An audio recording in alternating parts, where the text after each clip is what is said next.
Operation Northwoods was a proposed false flag operation against the Cuban government. The plan was drafted by the Joint Chiefs of Staff, signed by Chairman Lyman Lemnitzer and sent to President Kennedy's Defense Secretary, Robert McNamara, in March 1962. It was apparently rejected by the civilian leadership and went undisclosed for nearly 40 years. Whether the Joint Chiefs' plans were rejected by McNamara in the meeting is not clear.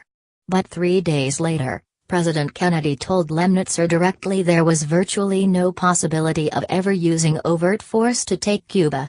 Within months, Lemnitzer would be denied another term as chairman and transferred to another job. The proposals suggested a number of terrorist attacks be carried out by the CIA or other agencies on American civilians and military targets, the blame for which would be put on Cuba and would be used to justify a war against the communist country.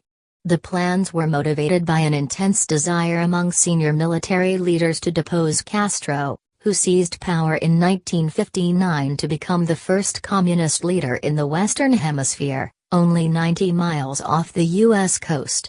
The plans reportedly included the possible assassination of Cuban émigrés, sinking boats of Cuban refugees on the high seas, hijacking planes, blowing up a U.S. ship, and orchestrating violent terrorism in U.S. cities, followed by the introduction of phony evidence that would implicate the Cuban government.